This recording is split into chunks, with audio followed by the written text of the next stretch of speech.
buzz. We're going to make the cutest little bee wreath. Are you ready to buzz with us? Let's get going. We're working with the smaller of 14-inch wreath base to start off our whole design. And the first thing we want to do is kind of create the space we want to use up.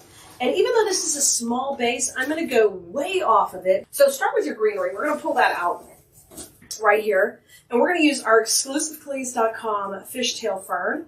I love that I can push this up to totally make this piece a little more clustered at the bottom, but wispy at the top. It's one of the great advantages of using this type of greenery. We're going to cut these down and start to shape out our base. So I'm just going to use my wire cutters, cut those off the stem, and we're going to create what we call our perimeter. When I'm teaching in design school, sometimes we create the perimeter first, sometimes we'll do it with other florals, but today we're going to do it with our, right here with our fishtail. So I'm going to start going way off the design to kind of create this beautiful wispy look. See how far I'm going off? Way off. So we're going to start at the top and work our way around. Let's go back a little bit here and place these in. Now, I'm getting a liberal amount of glue on there, but if I don't have enough glue, it won't stay. So I've got to have a lot of glue. If I can see the glue, when I push it in, let's say it compacts in there, we use that Spanish moss to hide that and also make sure that you can't see it, okay? And it holds it tighter. So here you see a lot of that glue. I've got my bucket of Spanish moss here. I'm going to pull that off. Today we're using the chartreuse green color of our Spanish moss, and all that will be on the supply list for you, okay? So we started at the top, and now we're going to come here down to the bottom, and I'm going to also cascade a lot off the bottom. So we're going to do that right here as well.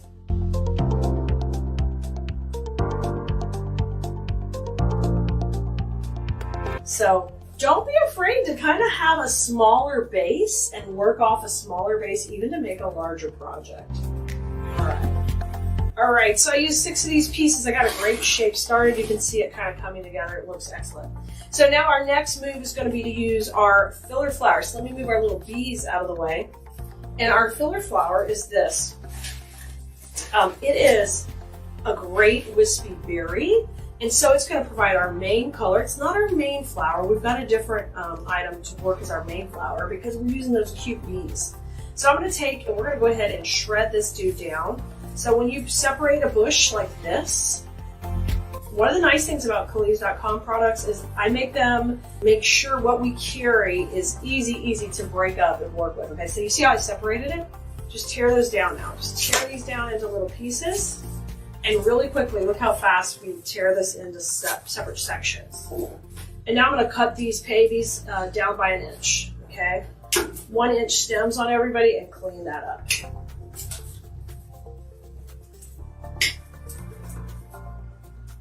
Okay, and they're all cleaned off. Pull all this junk out of here. We don't need this. We can save that stem if you want. You can recycle these and use these for picks for other pieces in your designs later, okay? So let's start putting these in. Actually, I need to break up both bushes. Let me just go ahead and do that first.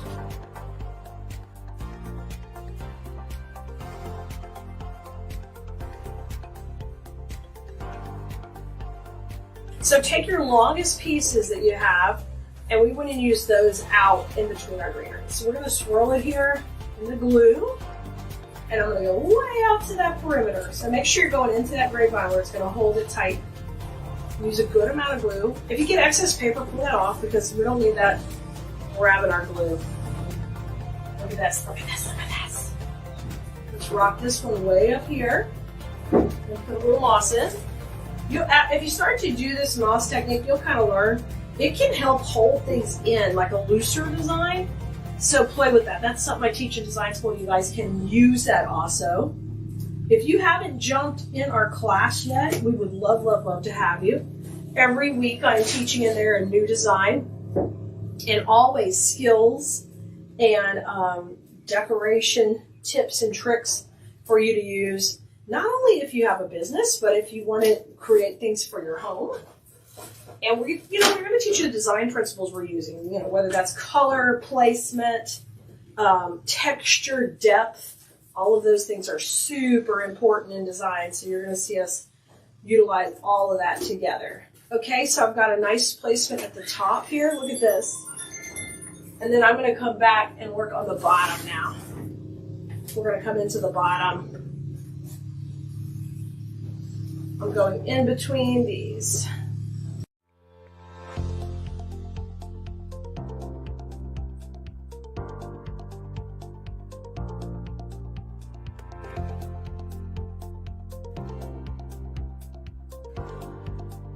You can see here, take a look how I made sure that these are kind of moving up. Nobody's really flat when you go from the side. Do you see how they're coming out? That's really important. That'll help you get better depth on your designs. Now, we are going to put these pieces off to the side. We'll use those after we get our bow in. We need to get our main floral in, and we're using two different things for the main floral. We are using this great, it's like a thistle type bush.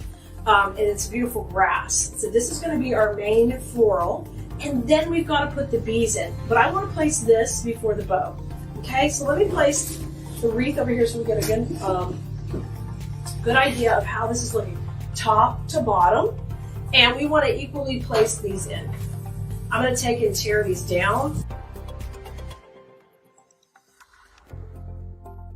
Once that bush is all broke down into these smaller pieces, we're going to start and putting these right where we put the filler flowers. So it's really super easy for you.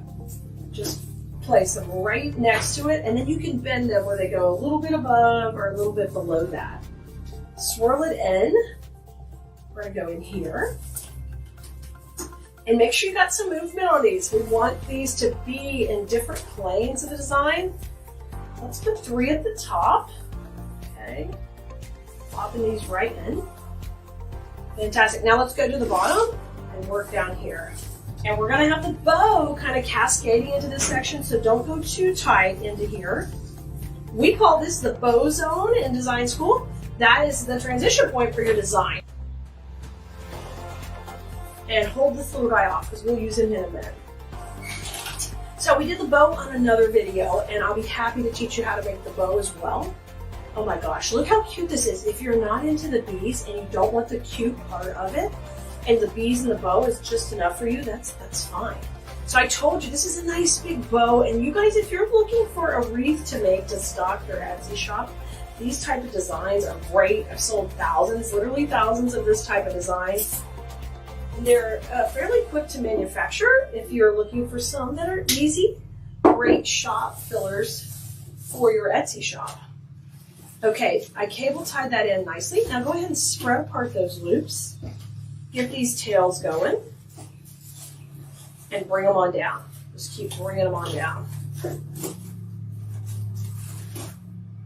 And then I'm going to curl these little ones up right here. Or you could leave them straight. Either way, we've dovetailed them, so either way will work. And then I'm going to curl the little outside ones and bring this one in. Look how cute. Isn't this precious? I love it. I love it. Now, we are not done because we want to add that whimsy. So grab your bees because these guys are going to be flying out of here, and I think they're so precious. So cut these off the big stem, and the nice thing is they're going to cut off into 3 little sections, which is perfect. Because basically you're going to have one above and one below. And let's take these, spread them apart. Look how cute. Make them kind of go different directions. I think that's fun. Their little wings are moldable, so you can take and make them do fun stuff. And since they're on these curls, you can whip them around. So we're going to use this first one kind of up to the top, above the bow in here. So just tuck the bow out of the way and tuck that in. Let's put a little moss. Oh, stinking cute. Once you hang it up on your door, guys, you can manipulate the bees too to kind of look at you or be tucked in around, however you want. Isn't that precious? Now let's come to the bottom. I'm going to scoot that up a little bit. Now we're going to go on the bottom. Now on the bottom, I don't love for the bees to be upside down. So what I usually do is once we put it in, we'll just give them a little twist because they're going to all be upside down. And bees can fly in all kind of different directions, but we want to make sure we tuck them in. So I'm going to pull this up a little. Make sure we're getting that in good. There you go. And then I just twist their little heads so they're flying down instead of flying up. Just give them a twist, rotate them around, and then they don't They don't have to be going all the same way. This one could be. It could be coming back. Whatever you prefer. It's so cute. These look like the cutest little bees. Oh my gosh. All right. Now, we've got those pieces we put aside. And we're going to work with those right now to finish out these parts. So this bee, I want him to kind of go out here from the outside of the bow to kind of finish out my shaping on this side. Right in here. And you're just going to tuck him in. And then you've got a great shape working around the bow here at the top. Okay? Now, the other things we're going to do are going to be right in tight to the bow. So let's start off with we have a little bit of greenery left. Okay? Pull that aside. And then we have our cute little berry sprays. We have 3 or 4 of these. You're going to use these in holes. So because right now I can see a hole right here by that bee. So we're going to layer that on top of that bee stem. Okay? So curl this around. So your last few steps, you're kind of cleaning up. You're cleaning up the mechanics of what's going on here. Look at this. Oh my God, so pretty. And move her forward. All right, and let's come to the bottom. Do the same thing. We're going to run right out of the bottom of the bow. Now, when you do your project here at the end and you're cleaning up, you could find a number of different places you need to put things, okay? They may not necessarily be where my holes are. So that's why I always reserve just a little bit of the supplies for the end, just to double check the holes. You know, 1 or 2 pieces. You can always yank something out and replace it in, but it's a little bit easier to save some and then just pop them in. I'm going to put this last one in tight to the bow here in the middle. And then we're going to layer that piece of greenery up in here also. Look how pretty these are. And I love that they're moving up. And make sure you don't squish that bow too much. Fluff it out. Okay, now pull this dude down and make it nice and fluffy. Okay, how cute is that? Keep the stem a little long. You got to get in behind the bow. And we're going to use this just at the top here. Like the bees are going in the grass. They're trying to get to all those little yellow flowers, get some pollen. And so that creates a little depth, guys. The green in the back, the green in the front. Once again, you know, tying in the depth. The last little bitty thistle in here, trim that stem down. And we're going to use that either up or down. I'm going to use it down right in here. So that one will tuck in right behind the bow. And we don't have a single piece of supplies left. We used it all in our wreath. That's something also I'm big on. I don't want to have things left over for my projects. I want to use everything I'm working with and consume it to make something beautiful, just like this. Oh my gosh, look how cute she is. You see her? Oh my goodness.